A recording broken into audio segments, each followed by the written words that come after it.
All right, so the conversation continues here on KTN News. Amos Kaburu-Senior Programs Officer at Uwezo Kenya is with us here in studio. Many thanks for staying with us, Amos.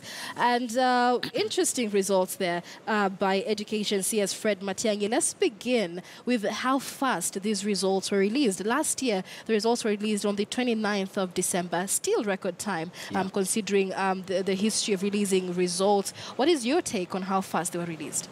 Thank you, Michelle. The issue of pace and the speed at which you've released the results is quite commendable, but I think we're not there yet. I think that there are many issues, and the CS has just touched on them.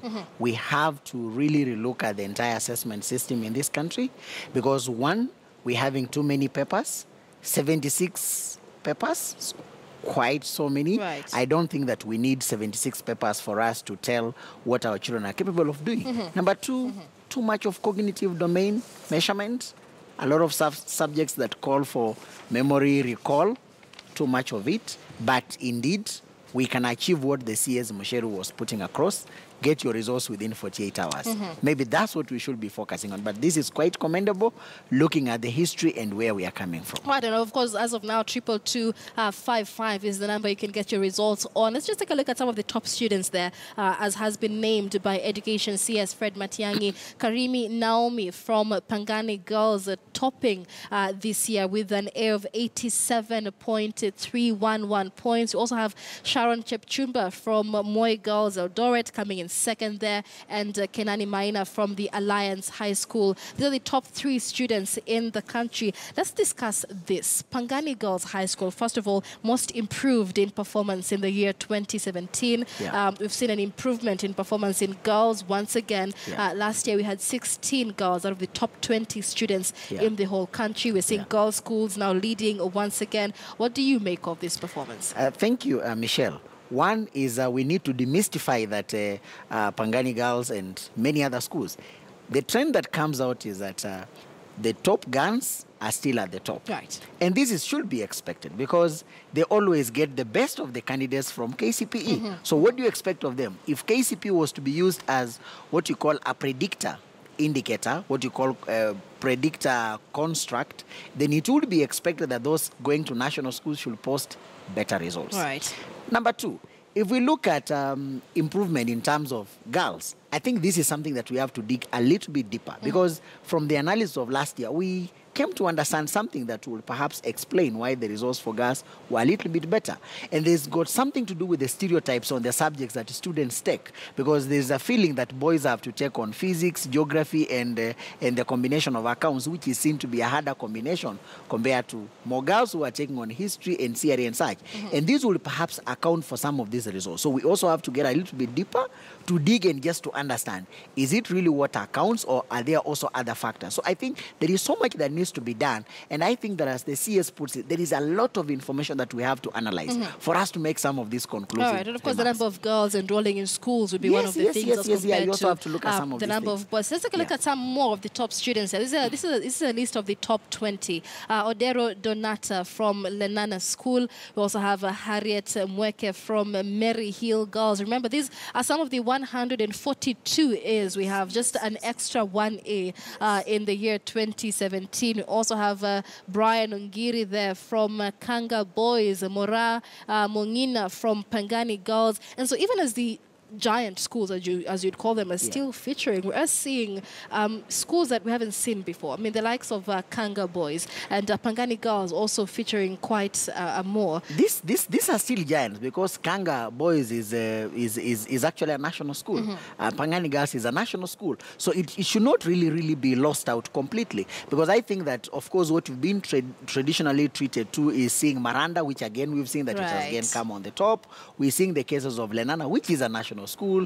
We've been told that Alliance has still posted consistent good results. Kenya High has still posted consistent good results. Nairobi School, all these are part of the 100 plus national schools. So I think that there is very little news coming out of the top performers. The top performers are expected to come from national schools. But there's something that the CS mentioned, that we have got county and some extra county schools that perhaps have performed better compared to the previous years. But otherwise, what we're seeing here is not completely news. This is what we've always been seeing. I think there would be deeper issues for us to look at. The issue of learning outcomes. What is exactly happening in our schools? And number two, the rot that is happening in our secondary schools.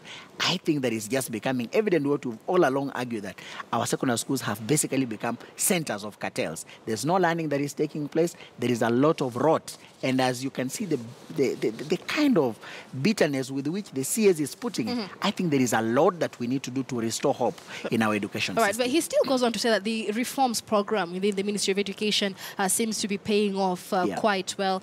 But so far, away from the A grades, 2,714 A- grades, and that is half the number of A- grades that we had last year. But we're still talking of significant improved performance. Why is that? Now, what you need to look at is that you're talking about 615,000 students who sat for exams.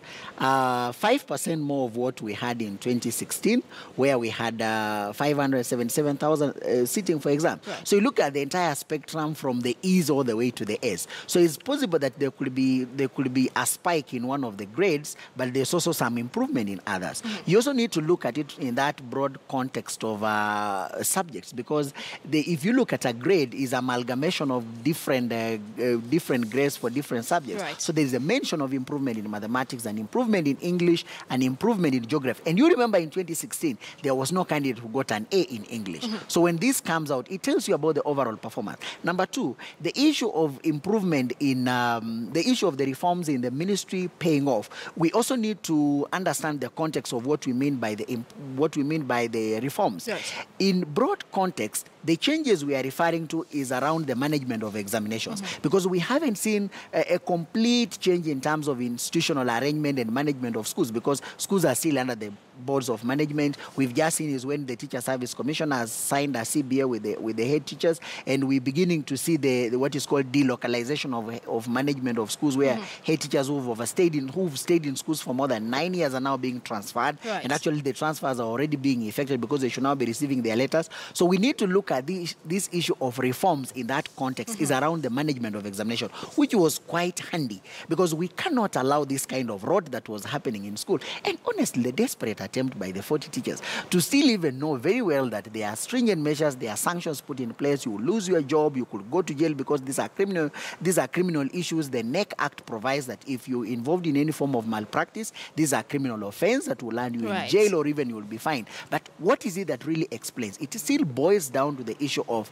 integrity, the software that guides the Kenyan people. We'll be discussing that. Really sunk so low. We'll be discussing that in a bit more detail. Let's take a look